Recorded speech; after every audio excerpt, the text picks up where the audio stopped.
අයබෝන් සිල්වටම සුපුරුදු විදිහටම අදත් තවත් ඔබට පළදායි වීඩියෝ එකකින් අප හමු වෙන්නේ.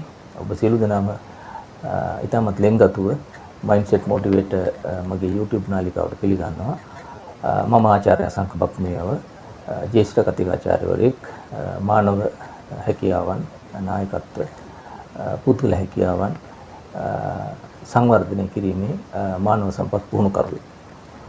ඉතින් ඔබට මම හිතන්නේ අද මේ කාරණාවන් වැදගත් වෙයි. අද සාකච්ඡා කිරීමට බලාපොරොත්තු වෙන මේ පැතිකඩ අද මම හිතුවේ ඇත්තටම මේක අපිට මම හිතන්නේ අපි සියලු දෙනාම වර එක ගුරුවරු වෙනවා. ඒ කියන්නේ ඇත්තටම දැන් මේ සමාජයේ සියලුම අවධිවල ජීවන අවදීන් වල ජීවත් වෙන සෑම කෙනෙකුටම වර එක පිය පදවිය මව් පදවිය ලබන්නට වෙනවා. ඉතින් එතකොට වුණ ඇත්තටම මුල් ආචාර්යවරු බවට පත් වෙනවා. ඒ කියන්නේ කොහොම වුණත් සෑම පුද්ගලයෙකුම මා විශ්වාස කරන්නේ ඔහු එක අවධියක ගුරුවරයෙක් බවට පත් වෙනවා. ඉතින් එහෙත් ඇත්තටම අද මේ කතා කරන්න යන කාරණා යම් ප්‍රමාණයකට ශිල්පීය දැනුම නැත්නම් ශිල්පීය ඥානය හා බද්ධ වේ. නමුත් මම හිතන්නේ මෙම වීඩියෝ එක සියලු දෙනාටම පොදුවේ ප්‍රයෝජනවත් වෙයි කියලා මා හිතනවා. ඉතින් අද වීඩියෝ එකෙන් මා ඉදිරිපත් කරන්නේ කොහොමද ඵලදායි ගුරුවරයෙක් විදිහට ඔබගේ භූමිකාව නිරූපණය කළ යුත්තේ කියලා. විශේෂයෙන් මම වර්ෂ ගණනාවක් තිස්සේ උසස් අධ්‍යාපන ආයතනවල සේවය කරන කතිකාචාර්යවරයෙක්, ඒ වගේම විවිධ ආයතනවල කාර්ය මණ්ඩල පුහුණුකරුවෙක් හැට වැඩ කරනවා. දැන් දශක දෙකමාරක වාය කාලයක්, වර්ෂ 25කට එහා වාය කාලයක මේ තියෙන අත්දැකීම් එක්කයි මම මේ ඔබ සමග මේ අත්දැකීම් මගේ දැනුම බෙදාගන්නේ. ඉතින් විශේෂයෙන් මේ ගුරුවරයෙක් වීමට, ගුරු පුහුණුවක් ලබන, ඒ වගේම අනාගතයේ ගුරුවරයෙක්ගේ භූමිකාව නිරූපණය කිරීමට බලාපොරොත්තු වෙන ගුරු ශිෂ්‍යාවන් විදිහට අද වර්තමානයේ මේ පුහුණුව ලබන සිසු දරුවන්ට මම හිතනවා මේ වීඩියෝ එක ප්‍රයෝජනවත් වෙයි කියලා. ඉතින් අපි බලමු. ඇත්තටම දැන් මේ ගුරුවරයෙක් වීමට කියන කාරණේ ගත්තාම ඵලදායි ගුරුවරයෙක් වීම කියන කාරණේම අද සමාජයේ අභියෝගයක්. මොකද හේතුව අපිට වෘත්තියකට පිවිසෙන්නට පුළුවන් කෙසේ හෝ අපගේ ඒ අදාළ මූලික සුදුසුකම් ටික සම්පූර්ණ කරගෙන මූලික කඩයිම් ටික පහු කරගෙන අපිට ගුරුවරයෙක් වෙන්න පුළුවන්. හැබැයි ගුරුවරයෙක් වුණාට පස්සේ එතන ඉඳලා අපේ කාර්යභාරය කෙබඳුද, කොහොමද අපි මේ අභියෝගයන් ජයගන්නේ, ඒ ගැටලු निराකරණය කරගන්නේ, ඒ වගේම අපගේ ශිෂ්‍ය ප්‍රජාව ඉදිරියේ අපි සාර්ථක ගුරු භූමිකාවක් දක්වන්නේ කියන කාරණය තමයි මම හිතන්නේ අපි වඩාත්ම අධ්‍යයනය කළ යුතු සහ වඩාත් පුහුණු කළ යුතු පරිචයක් ඇති කරගත යුත්තේ එය කියන එකයි මගේ විශ්වාසය. ඒ නිසා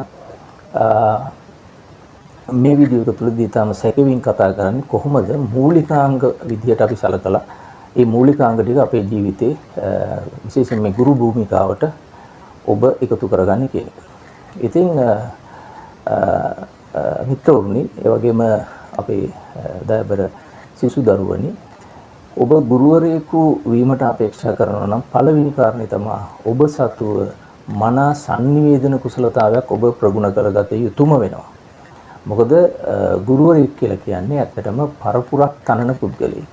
ඔබ ගුරුවරයෙක් කියලා කියන්නේ you are the professional, you are the teaching professional who is supposed to make the next generation. You are going to build up the next generation. You are going to make your significant and very valuable contribution to the next generation.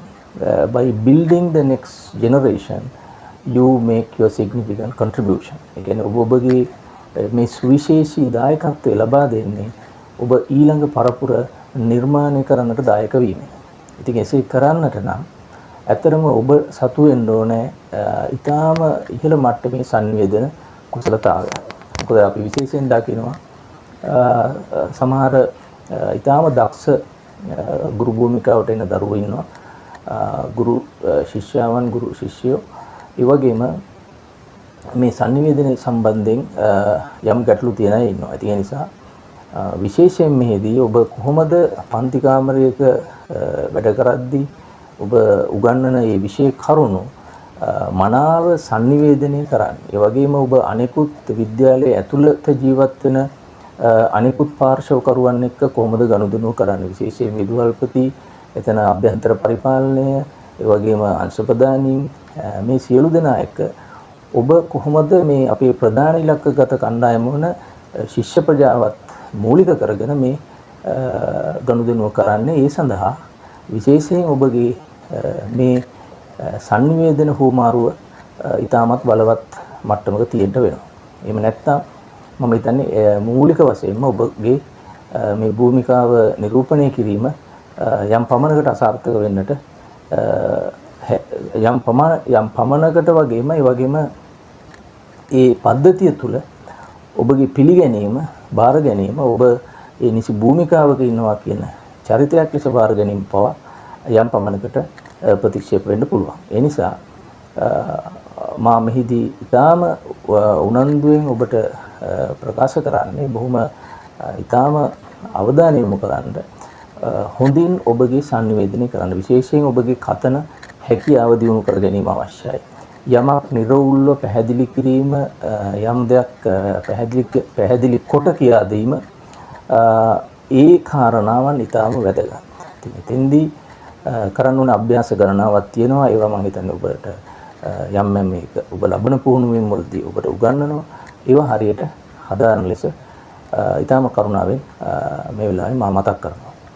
ඊළඟට දෙවෙනි කාරණය තමයි පන්ති කාමර කළමනාකරණය. අපි මේකට ඉංග්‍රීසියෙන් කියන්නේ classroom management. අපි පළවෙනි කාරණය විදිහට ගත්තේ sannivedana කුසලතාවය. ඒකට අපි ඉංග්‍රීසියෙන් කියනවා communication skill, developing your communication skill in order to become an effective teacher.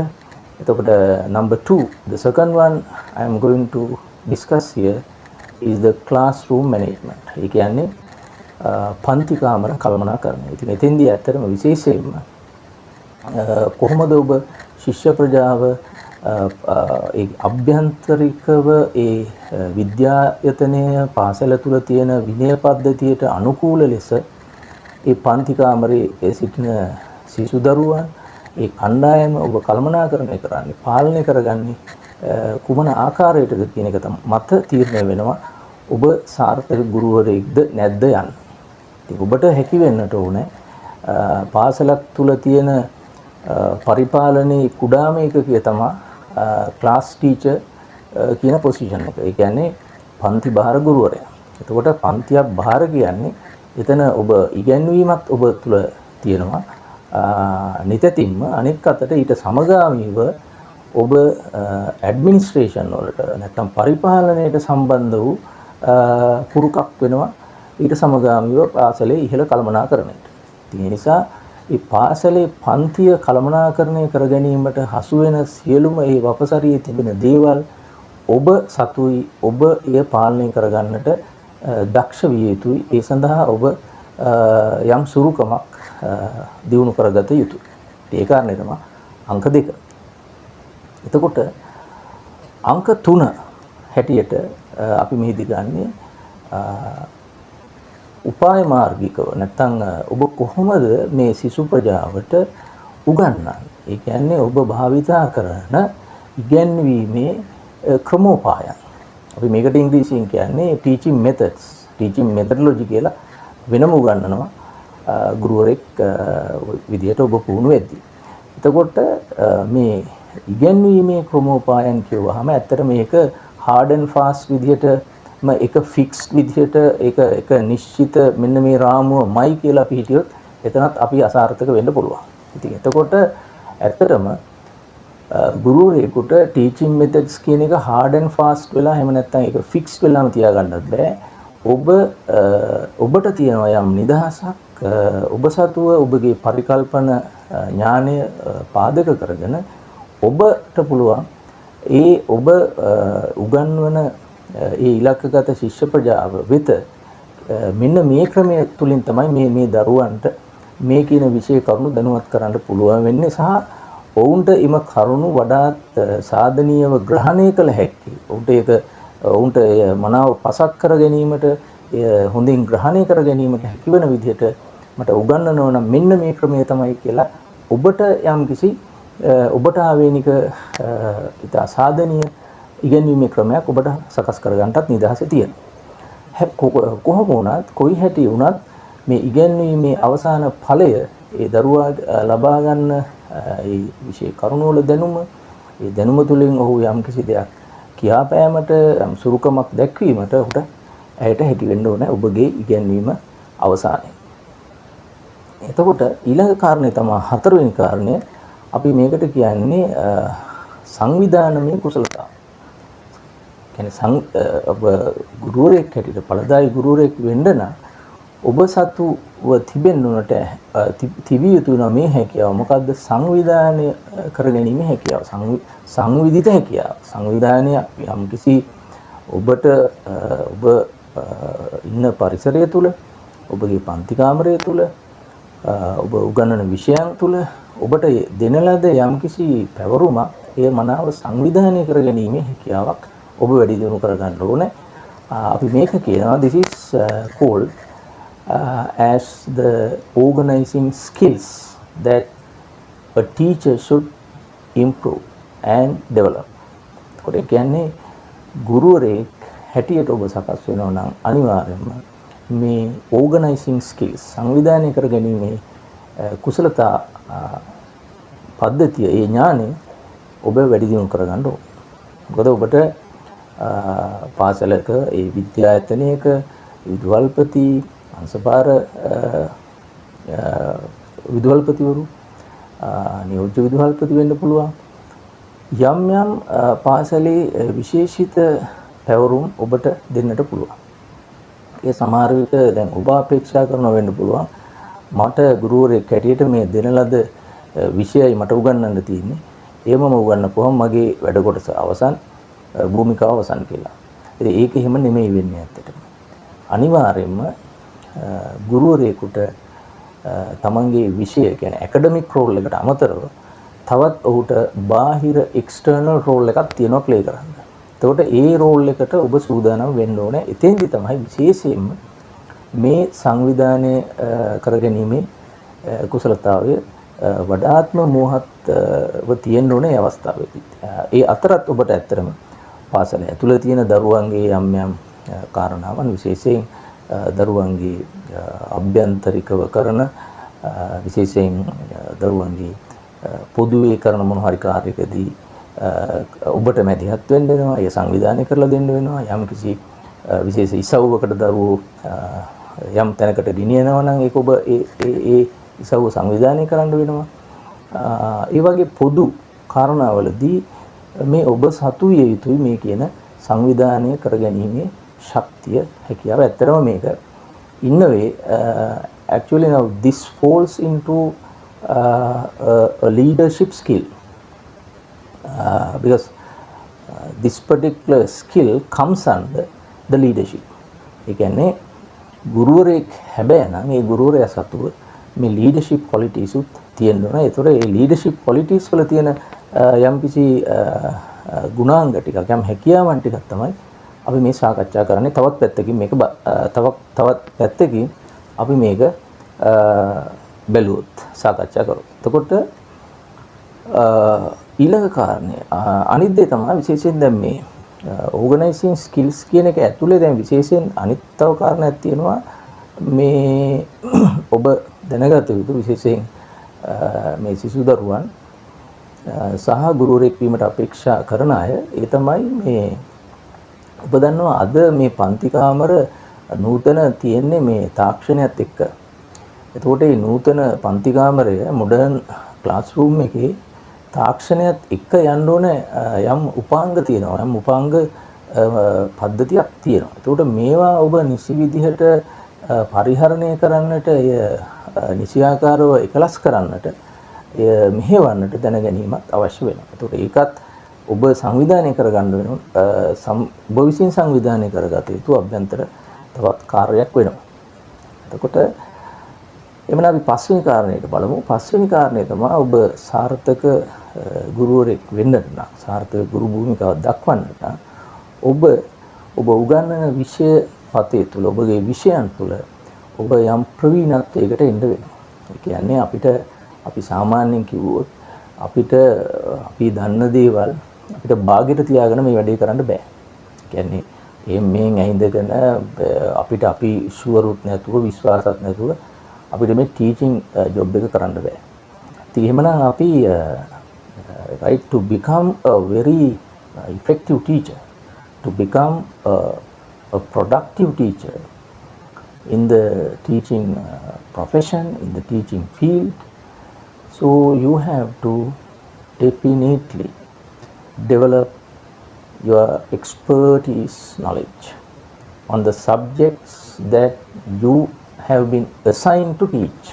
කියන්නේ ඔබට විශේෂයෙන් පවරලා තියෙන, ඔබට පැවරෙන විෂයන් නිසියාකාරව නිර්වුල්ව වඩා දරුවන්ට මේ දැනුම ඵලදායී ලෙස කාලයට, වර්තමානයට, නූතනයට ගැලපෙන ආකාරයට දරුවන්ට ග්‍රහණය වෙන විදියට ඊටාම ඉහළ අගයක් ඇති දැනුමක්, ගුණාත්මක අධ්‍යාපනයක්, ගුණාත්මක දැනුමක් ලබා දීමට ඔබ සතු වෙන්න ඕනේ මේ කියන හැකියාව. මේ ස්කිල් එක කියන්නේ ඔබට ඔබගේ විෂය කරුණු, ඔබ උගන්වන විෂය පතේ තුල යම් කිසි ප්‍රවීණත්වයක් තියෙන්න ඕනේ. ඒ සඳහා ඔබ ඒ දැනුම සොයාගෙන යන්න ඕනේ, අමතර කියවීම කරන්න ඕනේ, ගුරුවරයෙක් හැටියට පෙර සූදානම් වීම වෙන්න අවශ්‍යයි.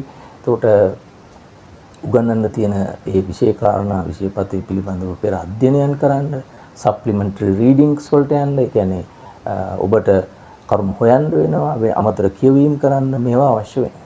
එතකොට තමයි ඔබගේ දැනුම යාවත් කාලින වෙලා ඔබ අර කියන යම් විශේෂඥ වූ දැනුමක් ඇති ගුරුවරයෙක් බවට පත් වෙනවා. ඉතින් සමහරට මේ සම්බන්ධයෙන් තව ඔබට අමතර පුහුණු වීම ලබා ගන්නත් වෙයි. ඒවා ඔබ ලබා ගන්න වෙනවා. ඒතර අංක 6 තමයි ඇත්තටම මේක අද අපි ගත්තොත් දියුණු රටවල් වල නම් ඇත්තටම මේ කාරණේ ඉතාම සාධනීයව භාවිතයේ තිබෙනවා. ලංකාවේ තිබෙනවා. නමුත් ඇත්තටම මම නම් ඒකට මට හුඟක් සෑහීමටපත් වෙන්න බෑ. මොකද මම දන්නවා මේ ශාස්ත්‍රයේ වැඩ කරන නිසා. පාසල් පද්ධතිය මම ගුරු පුහුණුකරුවෙක් හැටියට, ඒ වගේම විදුහල්පති වරුන්ගේ පුහුණුකරුවෙක් හැටියට මම වැඩ කරලා තියෙනවා. ඒ වගේම ශිෂ්‍ය ප්‍රජාව ඇතුළත් වැඩසටහන් වල දේශකෙක් හැටියට, පුහුණුකරුවෙක් හැටියට වැඩ කරලා තියෙනවා. ඒ නිසා මම දන්නවා ඇත්තටම අපිට අද සෑහීමටපත් වෙන්න පුළුවන් මට්ටමක මේ කියන ස්කිල් එක, ඒ කියන්නේ ගුරුවරු සම්බන්ධයෙන් ඇත්තටම නැහැ. ඒ කියන්නේ යම් ප්‍රමාණයකට තිබ්බට ඒක අපි ලෝක මට්ටමින් අපේක්ෂිත තත්ත්වේ නැහැ. ඒ තමයි ගුරුවරයෙක් අනිවාර්යෙන් සතු යුතුයි කවුන්සලින් ස්කිල්ස්. ඒ කියන්නේ උපදේශන කුසලතාවය. ඒ කියන්නේ ගුරුවරයෙක් කියලා කියන්නේ මම ඔබට කලිනුත් කිව්වා ඔබ පරම්පරාවක් තරන්නේ. එතකොට ඔබගේ classroom එකක් ගත්තොත්, if you get a classroom of 40 students, right, the 40 students coming to your class, right, will be highly diverse. They are coming from diverse environments, backgrounds, and their behavioral patterns will be 40 different patterns. අනේකයි මෙතන තියෙන්නේ. ඒ කියන්නේ මේ දරුවෝ 40ක් පන්තියට මේ 40ම 40 ආකාරයක්. ඒතර මේ දරුවෝගේ තියෙන ප්‍රශ්න, ගැටලු, ඔවුන්ගේ තියෙන දුක් දුම්නස්, අර අපි කියන grievances, මේවා ඔබට හඳුනා ගන්නට පුළුවන් වෙන්න ඕනේ. ඉතින් එක පැත්තකින් ඔබ ගුරුවරයෙකුට අමතරව කවුන්සලර් කෙනෙක් වෙන්න වෙනවා. ඒ කියන්නේ ඔබ මානව හිතවාදී භාවය ඇති, ඒ වගේම ඔබට අනුකම්පනය, සහකම්පනය ඇති වෘත්තිකයෙක් බවට පත් වෙන්න වෙනවා. විශේෂයෙන් සයිකෝതെරපිස්ට් කෙනෙක්, කවුන්සලර් කෙනෙකුගේ භූමිකාව ඔබට දක්වන්න වෙනවා. එවැනි දරුවන්ට යම් ප්‍රශ්න තියෙන පුළුවන්, දරුවන්ගේ මතක ශක්තිය විදිහට සමහර අයට තියෙනවා ගැටලු, යම් දෙයක් තීරුම් ගැනීම, ඒ වගේම විශේෂයෙන් පන්ති කාමරයක ළමයි එක්ක මුහු වෙන්න, ගුරුවරයෙක් එක්ක මුහු වෙන්න, ඒ ගනුදෙනුව කරගන්නට දරුවන්ට යම් විවිධ දුෂ්කරතා එලිමෙලිකම් තියෙන්න පුළුවන්. ඉතින් ඒ සියලුම ඔවුන්ගේ තිබෙන මනෝමූලිකව ඔවුන් සතු තියෙන ගැටලුවලදී යම් පිළිසරණක් වීම සඳහා ඔබට හැකියාවක් ඔබ දියුණු කරගන්න ඕනේ. ඒක තමයි අපි කියන්නේ කවුන්සලින් ස්කිල්ස් තියෙන්න ඕනේ ටීචර් කෙනෙකුට කියලා. හරි. ඉතින් මෙන්න මේ කාරණා හය තමයි අද ඇත්තටම මට මේ ඔබට කියන්නට අවශ්‍ය කරේ. මොකද මම මේක ටිකක් කලින් ඉඳලම කරන්න හිටපු කෙටි වීඩියෝ එකක්. ඇත්තටම මේක හුඟක් විස්තර කරන්න ගත්තොත් ඔබට ඔබගේ කාලය හුඟක් අවශ්‍යයි. මම අර කලින් කිව්වා වගේ ඇත්තටම දැන් අපි මේ වීඩියෝස් මම හුඟක් දුරට ඉතාම කෙටියෙන් කරන්නයි හිතුවේ. ලොකු කාලයක් ගන්න නැතුව. එතකොට ඔබට මේ තුලින් දැනුමක් අරගෙන තවත් විවිධ ඉසව් ඔබට ගවේෂණය කරන්නට ඔබට කාලය වෙන් කර ගන්න පුළුවන් වෙනවා. ඉතින් එහෙමනම් බොහොම ස්තුතියි අද මේ වීඩියෝ එක නරඹපු ඔබ සියලු දෙනාටම.